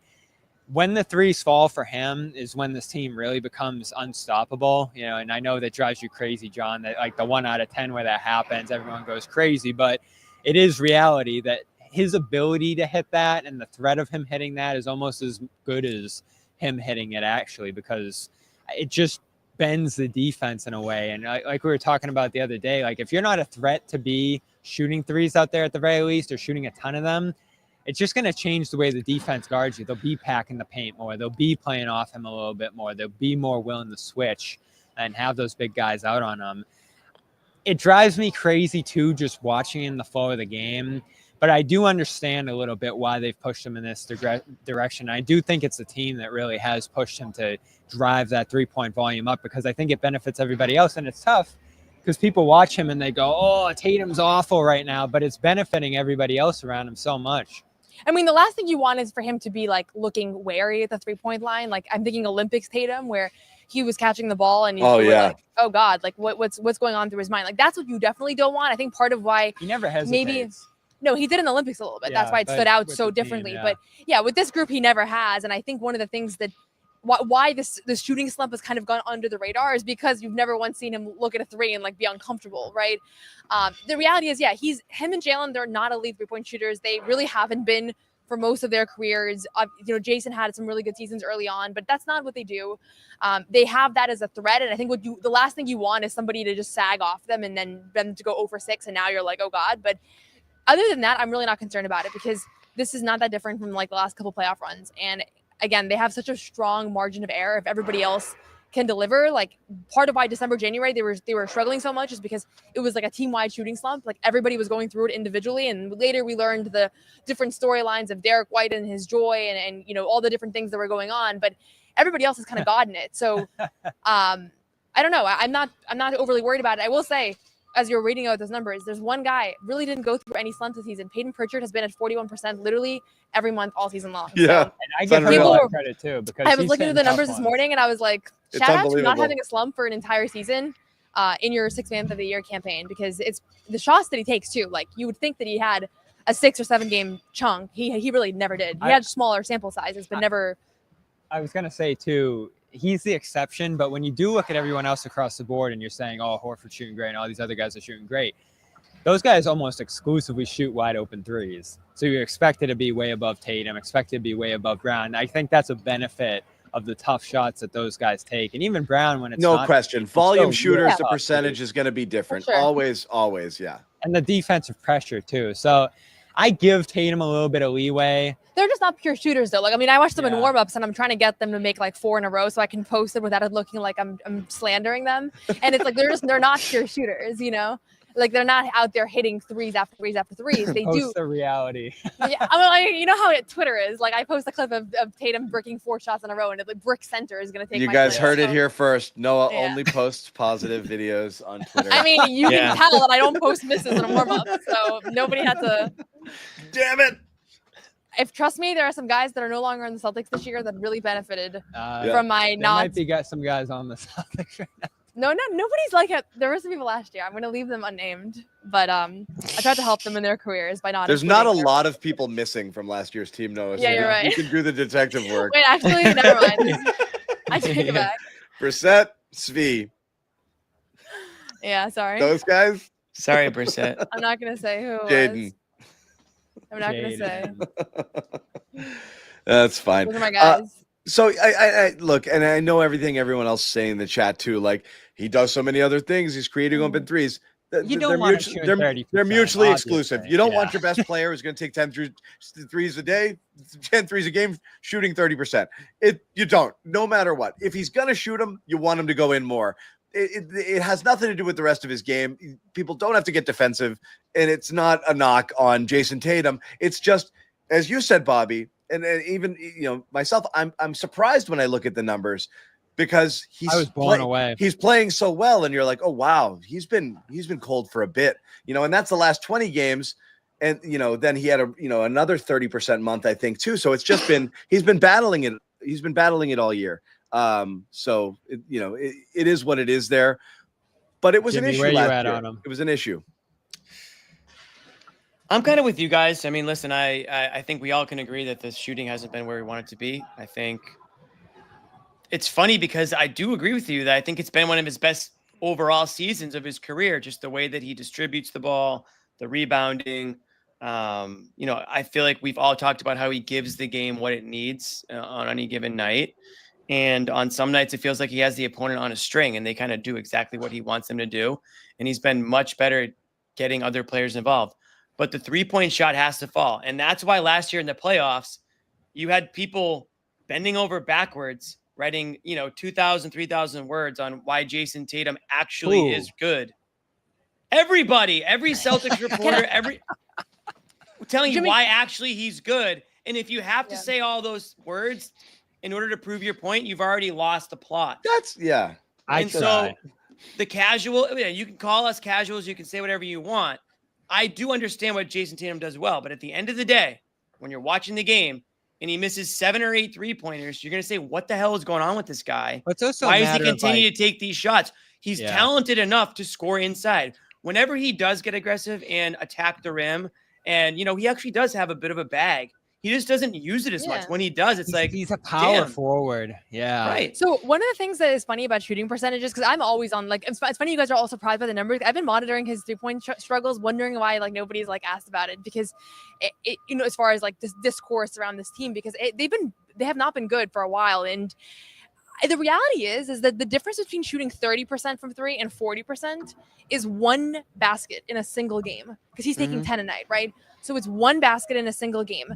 And that's why it goes so under the radar, because the threat of the 3-point shot is as real as ever. Their teams are respecting the shot. They're not, nobody's leaving. Nobody's challenging him to shoot. That's what matters. Yeah. Right. And so that's the problem, is once he starts being guarded differently, it goes from being 1 shot per game that now you're missing to the entire offense is completely different. So the risk is more about perception. And there's a lot of guys in the NBA that have not been shooting well for a very long time, whose shots are still respected, like Jaylen. Jaylen is not a great 3-point shooter, and people don't leave him open. They don't. I mean, occasionally they do, but for the most part, but more recently, I had a highlight tape, as I said that, of all the times I've been leaving him open recently. But I think that's the reality, is that Tatum's year has been really good, with the exception of this 1 shot per game that he's missing, which has totally tanked his numbers. And that's fine. It's just it's the 30% versus the 40%, but it had fallen into the 20s, in the playoffs last year. Yeah. So again, there's a point where I'm not saying it doesn't matter. I'm just saying that's why I think people don't notice it as much. But it's the same thing. You That's can tell what if you're making the right read. You can tell if you're locked into the game plan and facilitating and all those things. To use the analogy. To use a football analogy, it's the same thing like a fast receiver who just takes the top off the defense. You still have to you got to account for it. You have to defend him with one of your better cornerbacks, and you have to keep a safety over the top, because you have to be wary of it, because it can beat you. And so you can't leave him open. You have to give him attention. So the defenses have to play it the same way. It's different if it's a Russell Westbrook sort of situation where everyone's just going to sag off and be like, go ahead, man, shoot it, because it changes the way that the coverage goes. The coverages aren't changing. No one's playing the Celtics differently here because Jayson Tatum's missing 1 extra 3. So you're absolutely right in that regard. It doesn't change. But for right now, it's not. But not. It's just, is it better if it's going in? Yes, it is better if it's going in. Right. I do think it's important to point out, though, just how good some of the defenses they'll see are, and the capabilities of some of those teams to defend them straight up, John, as you've talked about forever. The crazy thing is, for all of us watching, is that so many teams crowd him, so many teams collapse on him, and that just lets him make the passes to all these other guys. There are going to be teams where he has to make shots against, the Thunder specifically. So when it comes down to the late stages of these playoffs, there probably will be defenses where he will have to make shots. He's going to have to make shots or make the right decision. It's not so much making shots; it's not missing shots. Or right? It's bad shots. Yeah, bad shots. But to your point earlier, John, if finding the guys that are hot. Yeah, if he cut down on 3 bad shots and that's what I've always said. 1 or 2 of those ended up into an assist, that's what, 4 or 5 points. It's my dream of the 25. It's my dream of the 25, 10, 8 Tatum. That's kind of this. That's all I've been looking for, is reduce those couple of shots, especially because it makes no sense. Oh no, this is what bugs me. Is look, late in the clock, when the ball's in your hands and you have no choice. That's what scorers do. That's what these ISO guys do. That's what superstars do. You create. You find a way, you separate, you get your step back, you get that shot off. Some people can't get that shot off, period. So even getting an attempt is challenging in those types of scenarios. So you're going to discount all of those. It's the ones that are earlier in the clock where he's just like, I'm setting up my guy because I just want those. If you know you're not shooting well over the course of a year and you're not even shooting open threes at a good enough clip to feel good about how that shot's going, those just should be gone, I think. Like, not completely gone, because I don't think anybody would disagree with you on that. I think if you keeps asked the defense honest, him, if you asked his yeah. trainers, like I think everybody around him would probably have the same take. Like that's what I've heard at least. Yeah. If there's a critique to his game, it's like those 3 shots that have always been there. And I think part of it is like, if that's your biggest problem, and I know this is not a new point, but like if that's your biggest problem with your star player, like you're in pretty good shape. But it has consistently been the biggest thing. Like just cut those few. And also I think it would really help his MVP campaign, because I was just going to go efficiency there. is what's been holding him back from an MVP standpoint. And you knock those 3 out, next thing you know. To your point about the 1 percentage point or the 1 shot a game that's shifting this, that's the difference between the top players at the top of the league. And that's why I do hold him to a high standard, because he does have the capability to get up there with the greatest players, and he's still just that little step behind. And this close shot making. This close. I will say, and Judah's been all over this in the chat, guys. The muscle argument is so silly. Every single NBA player comes into the league skinny, and then they grow into men and they get bigger. All of their shots don't get bad.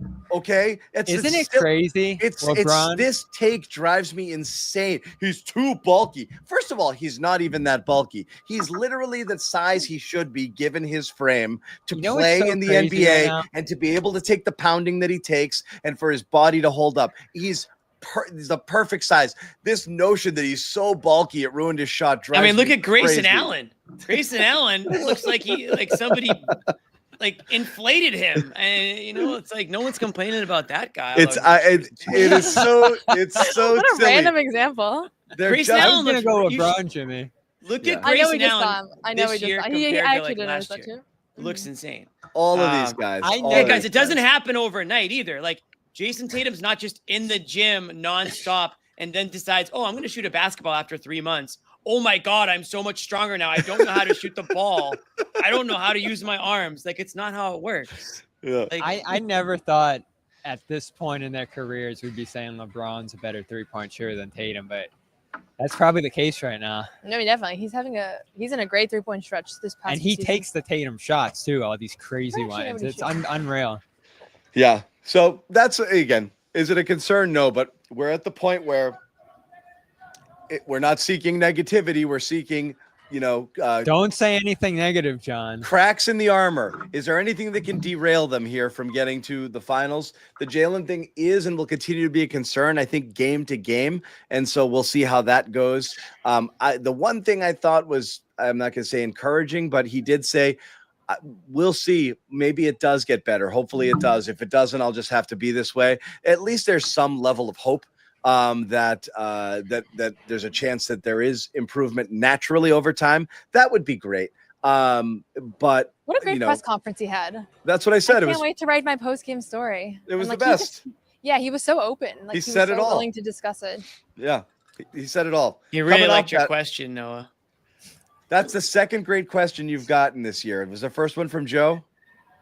What? That was a profound question. Profound. You're stacking these. You know which ones they are. Bobby had a win. Hey, let's not forget Bobby had a big win today. You brought receipts, my man. Yes, you did. Did I get Bobby a win? You got a huge win right out of the gate with Joe. Oh, you brought receipts, and he had. Oh, did that happen tonight? Actually, yes, it did, Joe. And then he scrambled. Then he scrambled. He looked at the stat sheet. And he was like, good balance. But no, it wasn't. Drew ended up the game with 3 shots tonight. This was not good balance, Joe. Your delivery during the story was out of hand. That's how we envisioned it happening. We were watching it live. We went like this. Got him. He got him. He got him. He got him. Yes, Bobby. Bobby for the win. I was like, but no, he wasn't. No, I actually was noticing. I think I understood your question. Joe is tough, but no, Bobby got him. That's a win. But Joe's gonna go home. Joe is steaming gonna, right now. Joe's gonna do 6 hours of jujitsu to let off steam for having Bobby got the best of him. He's gonna put so many people in chokeholds tonight, trying to figure out how to get out that. Get that aggression out. Dummy. He's had the wrestling dummy and the leg hold for like 3 hours, just choking. Were you out the last nothing. question of the presser? No, he asked that. No, Joe. No, he asked that one early. Oh, so you set the tone for Joe because I was trying to. Okay. Oh, you set the tone all I right. botched the Joe one. I didn't ask the question I wanted to, but Oh, really? yeah. You wanted to ask about the Jaylen- 5-man Jaylen's good. rotations? I'm giving you the win on Joe. Did you want to ask about the five most popular lineups and how Joe the just starters has are me all negative? messed up. Oh, I I don't like know that what one. to ask. My head's spinning when I go in there. Oh, he's got you pretzeled. He's in Does your he have head. you pretzeled? Bobby, are you there? Hello. Earth to Bobby. You're just. Are you I pretzeled? lost my audio like 5 minutes ago. I was trying to play it off. Oh, you can't hear anything? Yeah, I can't hear anything. Oh. Oh, okay. Well, so he is pretzeled.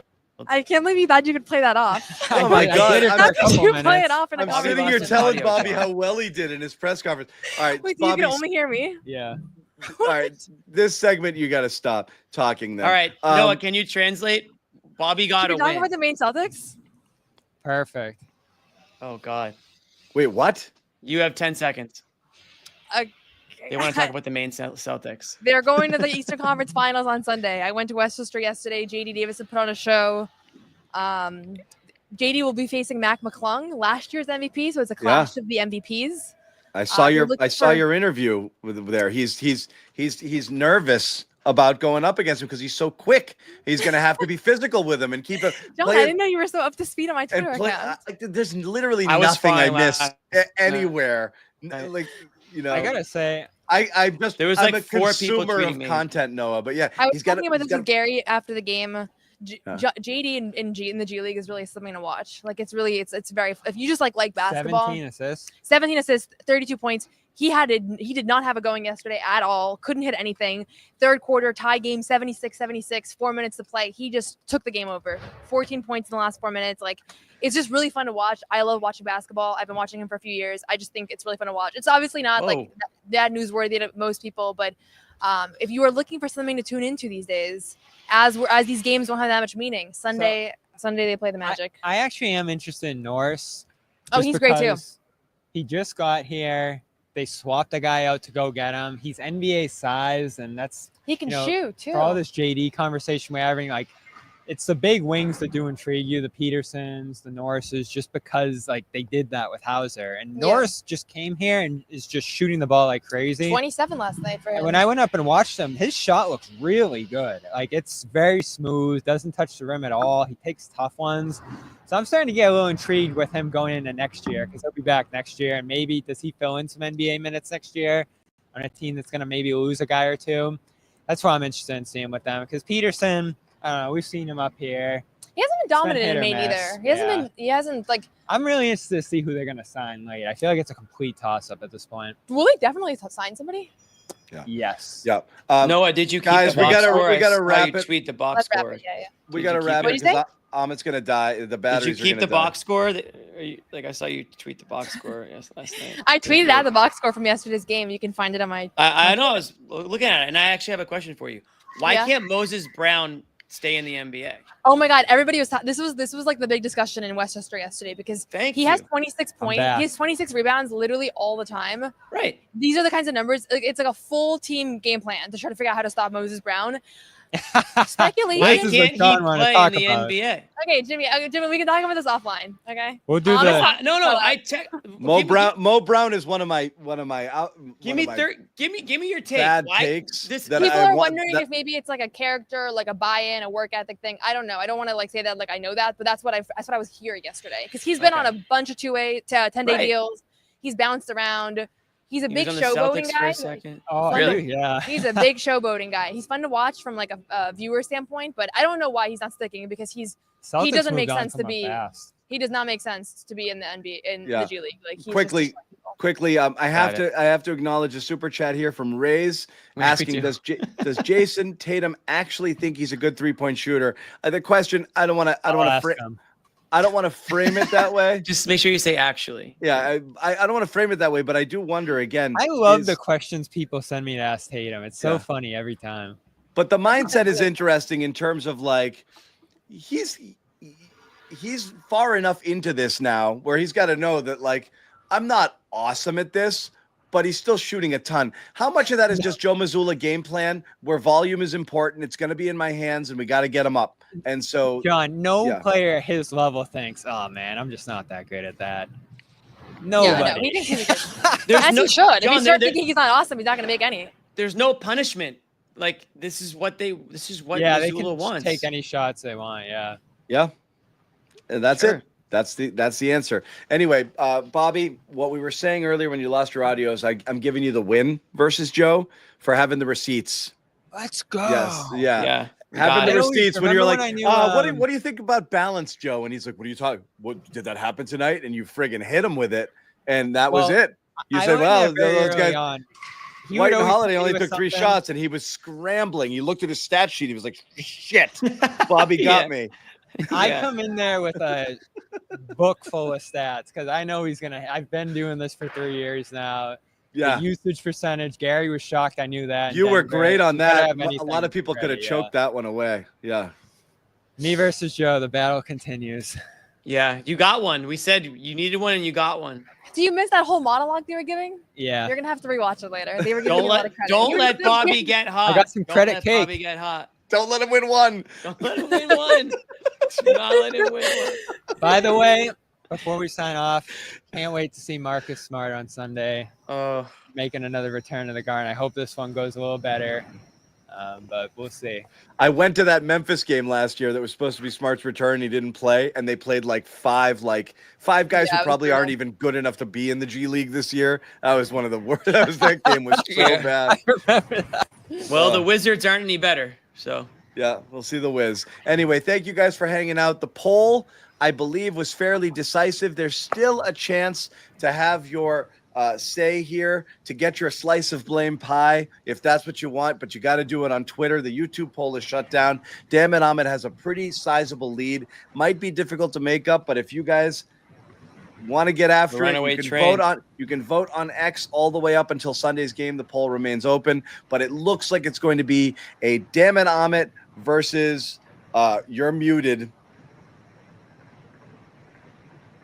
Nice. Good touch on that, John. Yeah. Oh, I get it. He's muted. John, you're muted. John.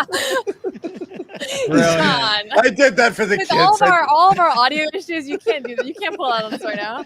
Bobby hasn't heard a thing in 3 hours. I didn't have audio the whole show, Jimmy. Yeah, Bobby it's just impressive. blinked. Yeah, no, good work. I can't believe you didn't have audio. That is funny. Just call it out. I can't hear anything. Just, you know what I would do is say, Amit, I can't hear anything. And then that's it. And then he fixes it. Hear. Yeah. Yeah, just like that. I got no audio. Perfect. You're doing great. Right. You just pull a friggin' talent diva rant against the producers. You know how many I've been on the receiving end of so many of those in my career. So yeah. All right, I'll keep them next time. Okay. It's not great, but yeah, sometimes you just got to tune it up, like, you know. But anyway, thanks to Amit. Thanks to Bailey Kennedy behind the scenes, working from home, operating the studio. Thanks to Bobby. Thanks to Noah. Thanks to Jimmy. We'll see you guys Sunday as the Celtics take on the Wizards. 5 games left in the season. Celtics take down the Phoenix Suns 123-103, improving to 57-20. A good Jaylen Brown game. Sigh of relief Jaylen Brown game for those who were worried about him. We'll see what happens the rest of the way. Not us. I've never been. Just another day. Worried. Just another day. It'll be great. Everything's good. Kristaps Porzingis got stitches. He's fine. We're all fine. We will see you on Sunday. Thank you for hanging out. You'll see Noah chasing around the Maine Celtics sometime during the weekend, but the rest of us, you won't see us. Go Maine Celtics. Oh, you're not going? They're going to miss me. They're going to miss you. All right, we'll see you guys on Sunday. Thank you. No one's sneaking a vegan brownie by me, I'll tell you that. Okay, you know what, John? We're going to do it. You have to feel that way too, Bobby. I have to feel that way. Let's fight Al over and make Luke your first center. Bobby, we gave you Luke an hour early. We're not going to end this on a damn conversation about Luke